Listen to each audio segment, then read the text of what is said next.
ഇതിപ്പോൾ ഇഞ്ചിയും വെളുത്തുള്ളിയും പേസ്റ്റ് എങ്ങനെയാണ് ഉണ്ടാക്കുന്നതെന്ന് ഞാൻ കാണിച്ചു തരാം. ഇതിപ്പോൾ 1/2 കിലോ ഇഞ്ചിയും തോല് കളഞ്ഞ് കഴുകി വൃത്തിയാക്കി വെച്ചിരിക്കുകയാണ്. ഇതിപ്പോൾ 1/2 കിലോ ഉണ്ട്. 1/2 കിലോ വെളുത്തുള്ളി തോല് കളഞ്ഞ് വൃത്തിയാക്കി വെച്ചത്, രണ്ടും ഈക്വലായിട്ട് എടുക്കുക. ഇനി ഇതിനെ മിക്സിയുടെ ജാറിലിട്ട് അരച്ച് വളരെ കുറച്ച് 2 സ്പൂൺ അങ്ങനെ വെള്ളം ഒഴിച്ച് ഒന്ന് അരച്ചെടുക്കാം. ഇതിപ്പോൾ മിക്സിയിൽ ഇങ്ങനെ അരച്ചെടുത്തതാണ്. വളരെ വെള്ളം കുറച്ച് 1 table spoon or 2 table spoon അത്രയും മതി. ഈ അരച്ചതിനെ ഒരു ബൗളിലേക്ക് ഒഴിക്കാം. ഇതിപ്പം ഇഞ്ചിയും വെളുത്തുള്ളിയും സമാസമം എടുത്ത് അരച്ചെടുത്തതാണ്. ഇത് രണ്ടാമത് അടിച്ചെടുത്തത്. ഇതിനെ ഈ ബൗളിലേക്ക് ഒഴിച്ചു.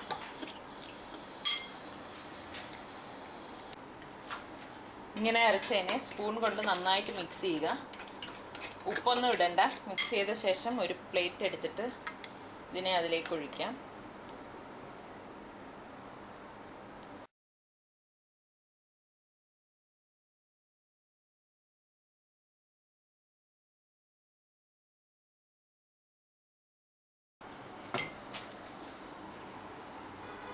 ഇതിനെ ഫ്രീസറിലേക്ക് സെറ്റാക്കാൻ വെക്കാം. 4-5 മണിക്കൂർ ഇത് സെറ്റാവാൻ ഇരിക്കട്ടെ. ഫ്രീസറിൽ വെക്കുക.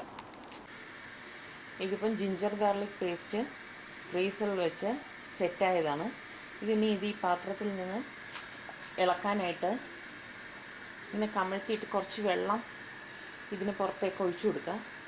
അപ്പോഴേക്കും ഇത് ഇളകി വരും. ഇതിപ്പോൾ അതിൽ നിന്ന് ഇളക്കിയെടുത്തതാണ്. ഇനി ഇത് കട്ട് ചെയ്തെടുക്കാം.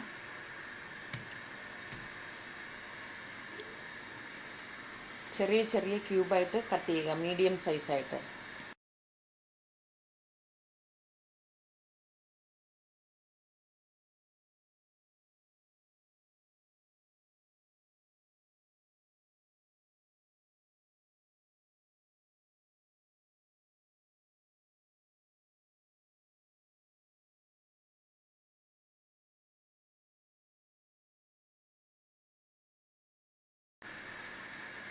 ഇങ്ങനെ ഉണ്ടാക്കി വയ്ക്കുന്നത് ഇപ്പം നമ്മൾ കറികൾ ഉണ്ടാക്കുമ്പോഴേക്ക് ആവശ്യാനുസരണം 1 ക്യൂബാണെങ്കിൽ 1 ക്യൂബ്, അതല്ല 2 ആണെങ്കിൽ അങ്ങനെ അതിനനുസരിച്ച് വെക്കാം. ഇതൊരു 6 മാസം കേടുകൂടാതെ ഇരിക്കും. ഇനി ഇതുപോലൊരു സിപ്പർ ബാഗ് എടുത്തിട്ട്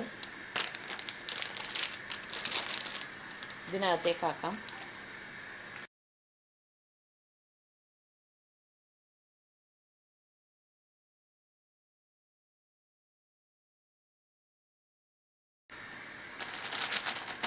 ഇങ്ങനെ എടുത്ത് വെച്ച്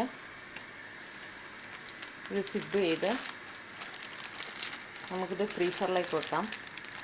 ഇത് ആവശ്യാനുസരണം എടുക്കാം. ഇതൊരു 6 മാസം കേടുകൂടാണ്ടിരിക്കും. ഇങ്ങനെ എത്ര വേണം ഉണ്ടാക്കിയെടുക്കാം. ജിഞ്ചറും ഗാർലിക്കും ഈക്വലായിരിക്കണം. 1 കിലോ ജിഞ്ചറാണെങ്കിൽ 1 കിലോ ഗാർലിക് രണ്ടും കൂടി ചേർത്ത് അരച്ചിട്ടാണ് ഇങ്ങനെ സെറ്റ് ചെയ്ത് ഫ്രീസറിൽ വെക്കുന്നത്. ഇതിപ്പം ഇതുപോലൊരു പോളിത്തീൻ ബാഗിലാക്കിയിട്ട് ഫ്രീസറിലേക്ക് വെക്കുകയാണ്. ഇത് ആവശ്യാനുസരണം ആ സമയത്ത് എടുത്താൽ മതി.